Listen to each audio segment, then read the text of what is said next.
Hi everyone, this is just a quick video taking you through English Language Paper 2. Specifically, this lesson is going to focus on questions 3 and questions 4.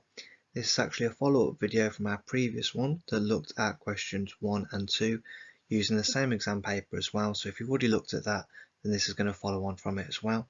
Also, the extract that we use is going to have a link in the description below. You can click on that and can view the whole exam paper in its entirety as well. The first thing we're going to think about is we're thinking about our question 3, which is all about language. So on the left hand side you have a few of the really key or fundamental language techniques or language terms that you need to be aware of. What I'd like you to do is to pause the video now and spend a few minutes just going through which techniques match up to each definitions. What I'm going to do now is I'm going to go ahead and I'm going to read through it myself. So if you need a bit more time, please feel free to pause the video and allow yourself to go through it at your own pace. So the first one, simile. This is when we're using like or as to make a comparison. The second one, word class. These are things like verbs, nouns, adverbs and verbs. Semantic field. Now this one might be something that you might not have heard of before, and that's because generally it is something that is more common in A level. So if you are able to use it when you're doing your GCSEs, then that'll be absolutely fantastic. So semantic field then. This is when a group of words have a common theme or connection. So if you're reading an extract and it's something particularly dark or scary or gruesome, then it might be that the kind of words that they're using in that extract might be fairly common and have a link between each other. So therefore we can say it has a semantic field of aggression, a negative semantic field, or something like that. Next one then is a metaphor. So using figurative language to say something is something else, and hyperbole as well is a use of exaggeration to state a strong feeling or perspective. Now, you might be aware of all of these before, which is absolutely fantastic, but it's really important just to go over and make sure you know the difference between each one, because it is quite common that people get things like metaphors, hyperboles, or even similes all mixed up with each other. So it's really important that you just take that time and make sure that you know the difference between each one. Look at question 3 and attempt the challenges that follow. How has the writer used language to describe how she feels about teaching? And that is worth 12 marks. So when we face a question like this, you need to be thinking about how do we actually approach this, regardless of whatever kind of exam paper comes up. Right? We know the question's always going to be like this for question 3, and we know that it's going to be worth 12 marks. So how many paragraphs do you need to write for this question? And then I want you to think about what kind of structure do you need to use. Now typically if something's worth 12 marks, you want to apply the basic kind of rule or theory that each paragraph is going to be worth, let's say, 4 marks. So in order to get the full 12 marks, we're looking at about 3 paragraphs to be written in around about 15 minutes. So if you're timing yourself, if you're getting any practice with your language response, it's really a good idea that you time yourself and you try to get a really good paragraph done in 5 minutes. Now that is really difficult and not many people do manage it, so that's why it's a really good idea just to practice that with your timing. The structure can obviously change as well, but what I'm going to go ahead now and do is show you a typical structure that you can use for question 3. So this is the kind of structure that I would use. Now a lot of different teachers have lots of different variations, but most of them will start with a point.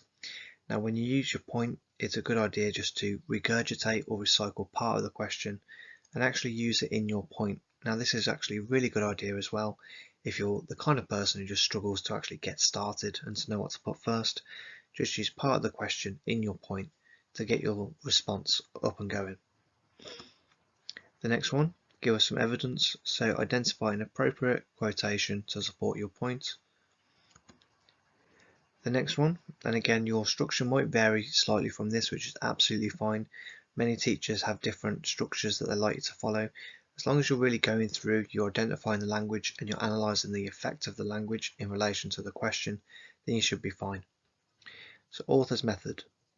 Explain the effect that the quotation or the technique within the quotation has had.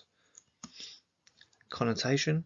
Now this is really important if you want to get up there with the higher marked responses. So this is where you identify a keyword. You tell me, is it a verb, a noun, an adjective, or an adverb? Zoom in on it and identify the connotations. So what kind of things does it make you think of, or what do you associate with it as well? And the final step, effect on the reader. So this makes the reader believe something as it does something. So think about what you'd actually fill out in response to that based on what it actually is going to say in the focus for the exam question. Now we're going to move on. We're going to have a look at actually answering our question 3. So it says then, look at lines 9 to 16 and answer the questions that follow. Again, if you want the actual full extract in its entirety, the link will take you there below. So this is the extract that we're working from. As I read through them, I'd like you to think about the challenges at the top of the page. So first of all, how does the teacher feel about a job? Again, that's going to be central to the question that we're going to be answering for our question 3. Super challenge, identify any quotations to support how she feels. And the mega challenge, identify the best quotation. Then I want you to think about what kind of language techniques or word class has been used. So if you follow those general steps, that's a real good way to start thinking about identifying the key areas of the extract and the things that are really going to help you to answer this response. So it says then, don't get me wrong, it's not really all that bad. Between getting to teach a subject I love and helping to shape the future for so many children, I don't think I can really complain. I love to teach Shakespeare. To see the fire of interest ignite in a teenager's eyes as we cover a particularly gruesome scene is a joy to behold. There are days when a whole class is swept up in the fever and excitement of a lesson that I can almost hear their minds working at a breakneck speed. It is a wonder to hear learners' pens racing across the page as they create magic before my eyes. Not all lessons are like that, sure, but when you have that moment, it's like you've stumbled upon a winning lottery ticket. Jackpot, baby. So again, if we think about the first one, the challenge, how does she feel about her job?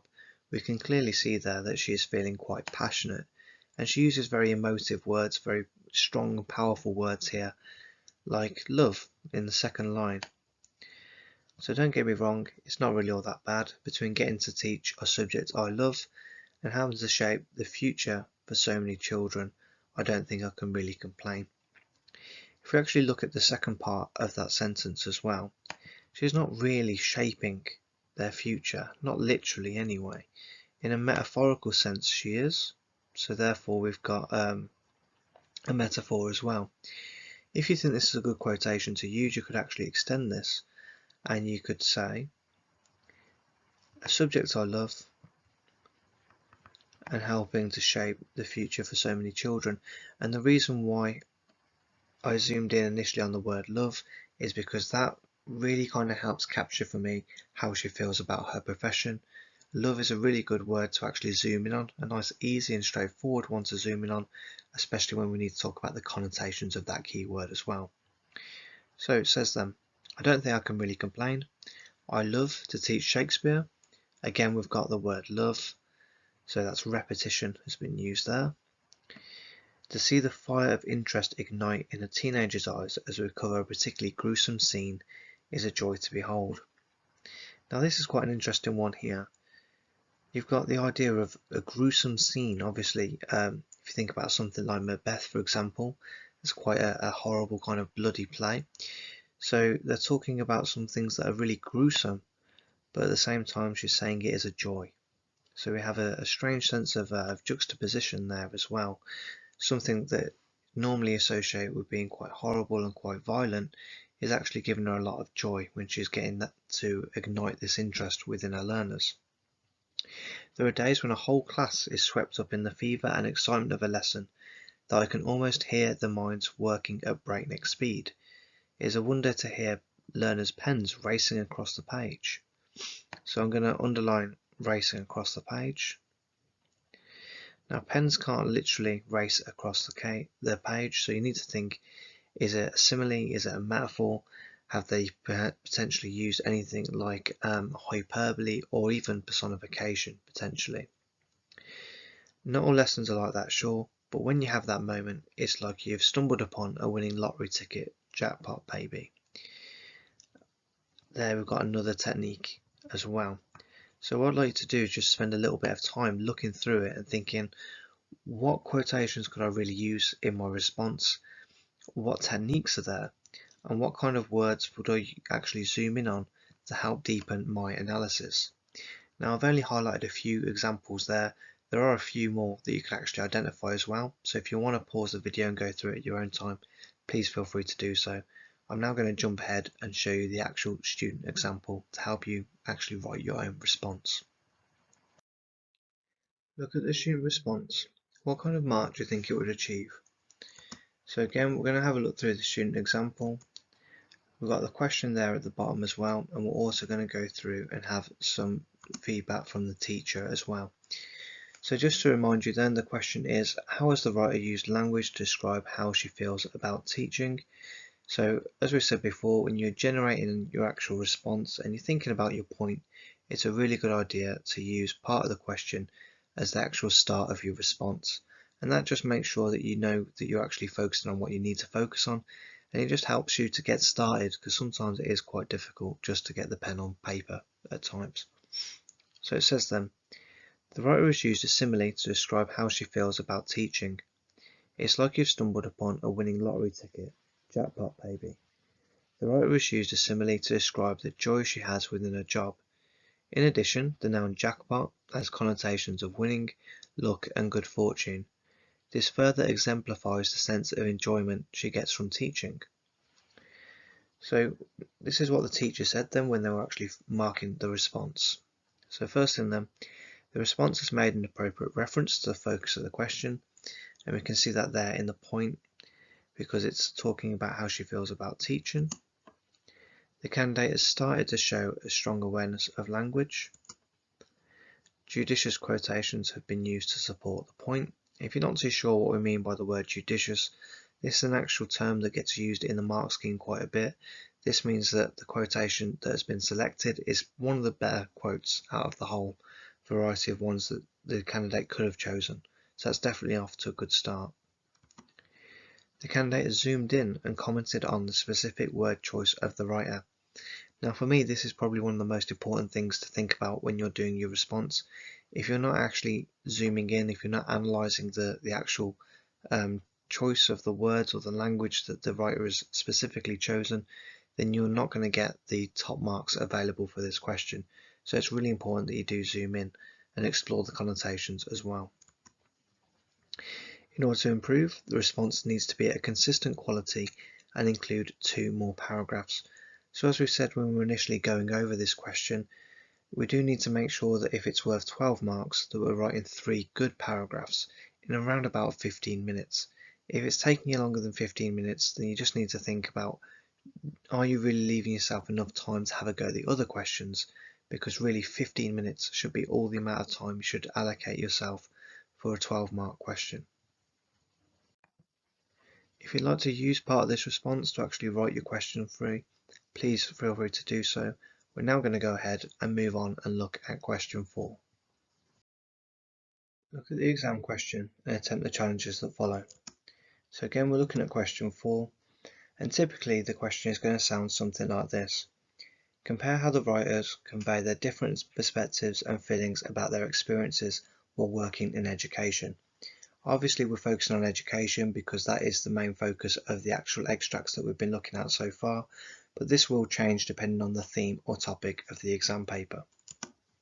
In your answer you could compare the different perspectives and feelings, compare the methods the writers use to convey their different perspectives and feelings, and support your response with references to both texts. Now, the important thing to think about here, because the question is quite large, it is quite long-winded, you should think about breaking down the question and think really, what is the main focus of this question? What is it really asking you to talk about? Now, each of the questions in your exam will come with bullet points, and these are also very important to actually pay attention to, because it is literally giving you a hint or an indication of what you need to be talking about. So compare the different perspectives and feelings. So what is their point of view? How do they feel about this topic? Remember, when we're talking about their feelings as well, it's not always as cut and dry as this person really likes teaching or this person really hates it. A lot of the time, because we are human beings, we have mixed emotions about things. So think very carefully when you're thinking about what their feelings are, and don't just say the most obvious thing that comes to your head. The second one, compare the methods the writers use to convey the different perspectives and feelings. Now, when we're talking about methods, we mean either the language techniques or the word class they've used, or even any structural techniques that might have been used to help convey their ideas. So it's really important for this one that you are talking about some kind of technique. So it's very similar to the structure that we followed for question 3, in that we do need to have some kind of analysis there and try and compare the methods used as well. And of course, this one is a fairly obvious one. Everyone should be doing this anyway, but make sure you support your response with references to both texts. So if you're only using quotes from one text, then you're just not going to get many marks for the 16 that are available for this question. Use the ideas from the table and the structure below to help answer your question 4. So again, here we've got our question 4. Again, it's worth 16 marks. So an important thing to think about there is that we should round that up, and that will give you about 20 minutes then to spend on this question. And then what you should aim to do, a lot of teachers tell people to write 4 paragraphs in this time, so 5 minutes per paragraph. For me, I think that'll be really difficult to do in such a short amount of time, but you should aim to write at least 3 strong paragraphs. When you're writing your response, you can use a structure like this. So first thing we're going to do, and this is something that people often neglect as well or forget to do, is give a brief introduction. So use some words from the actual question and just say vaguely, source A is about this, source B is like this, and talk about in the vaguest kind of terms whether they're similar or whether they're different. That is then going to allow you to set up the rest of your writing structure, and you're going to follow a very similar structure to the one we did for question 3 and our piece paragraphs or any variation on that you'd like to use. So you'd say, for our point, the writer of source A feels, support this with a quotation, talk about the method that has been used in this instance, use a discourse marker, so however, on the other hand, contrastingly, anything like that, to then talk about source B.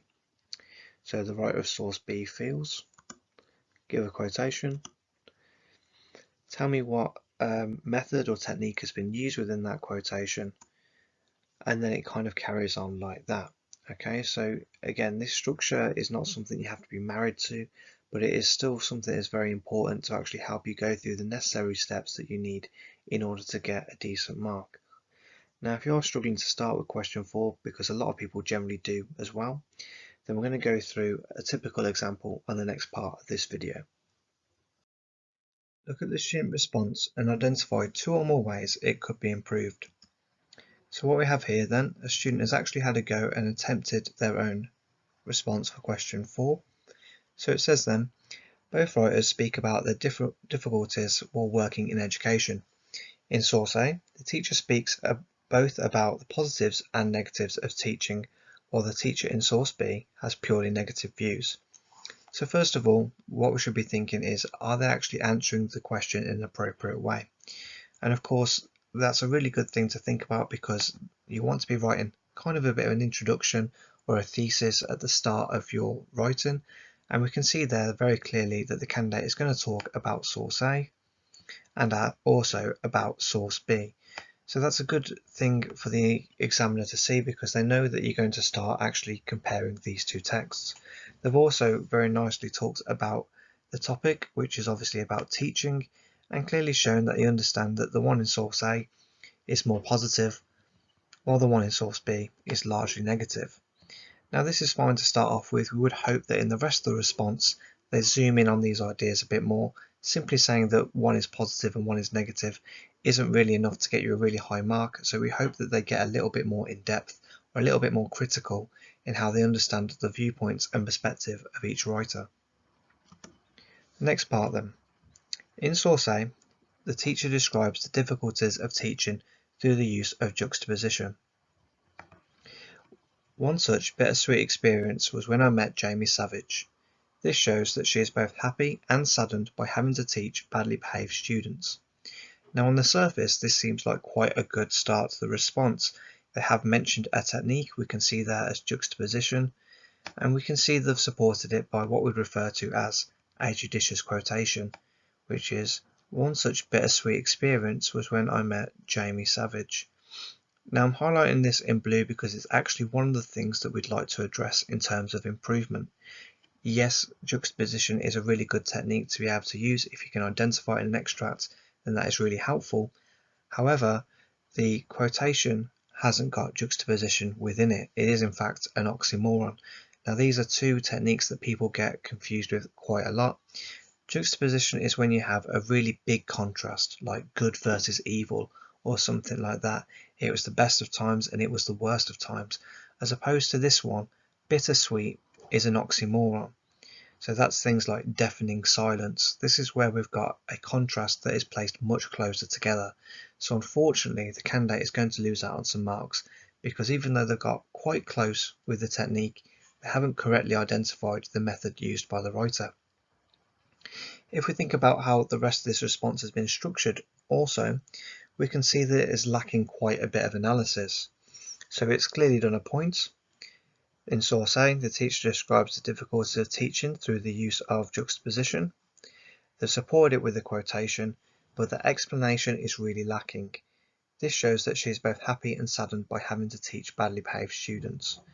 In order to get the higher marks, we really want to be quite critical and analytical, and what they really need to do here is then find a keyword, discuss the connotations, and see if we can embellish this explanation a little bit more. How does that really tell you about the writer's viewpoint? You've really got to kind of explain it in a bit more depth and really be quite critical in why you've selected that quotation and what it reveals about the writer's thoughts about this topic.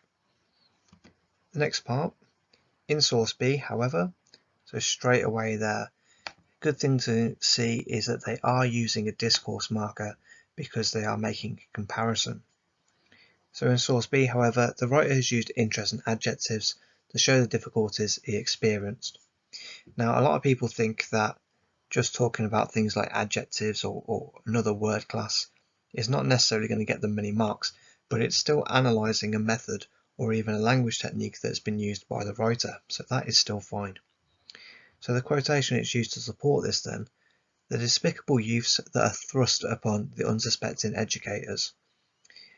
The type of key words used here show how he feels about the badly behaved students, and we can see a kind of recurring pattern happening here.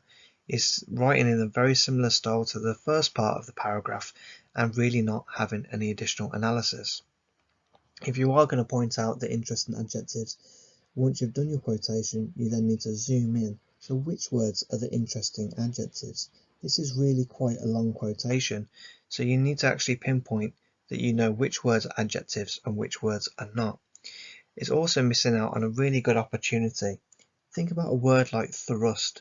That is such an aggressive verb, a really interesting word to use, which has lots of connotations of aggression and even violence, which could actually tell us a lot more about the viewpoint of the teacher at the time. Now, a lot of students actually have a habit of doing this. They start off really well, they make a good point, they use a good quotation, but it kind of falls apart in the middle. So if you use anything like a piece paragraph or a Peter paragraph, let's say on question 3, you need to start employing a few of those skills when you go to question 4 as well. So yes, you have to compare, yes, you have to think about the methods that I've used, but you need to make sure that if you are given a quote, it's fully explained and fully actually broken down to reveal what the writer's viewpoint actually is in that extract. Using everything you've learned, attempt question 4 by yourself.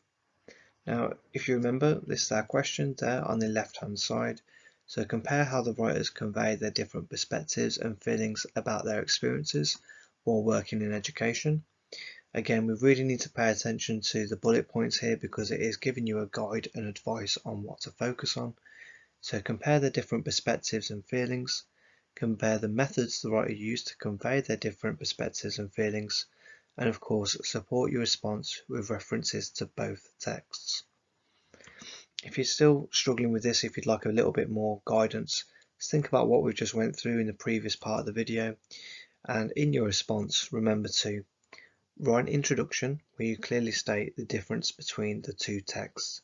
Now this is really important, and it's kind of the closest we're going to get to writing an essay in English on this kind of exam paper. So make sure you just spend a little bit of time and thinking about your introduction and showing that you actually understand and was able to comprehend what was going on in both sources. Structure your response. So you don't have to use the piece paragraph structure that I was showing you. You can use any variation of this. Just make sure that you're making a clear point. Use an appropriate quotation. Talk about the method that's been used. Explain the relevance of it and link it to the other source as well. And then follow those steps as well. Select appropriate quotes. Identify the methods and make appropriate comparisons. Okay, so hopefully that covers question 4. If you've got any questions, please do leave a comment below as well, and we'll try and get back to you as soon as we can.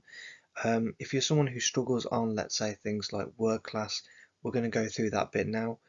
A lot of people find this quite straightforward, but when you're in an exam style situation, it can be really difficult to actually figure out which one is the actual verb, a noun, and an adjective, especially when it's been used in an unusual context as well. So we're just going to go ahead and go through those now as well.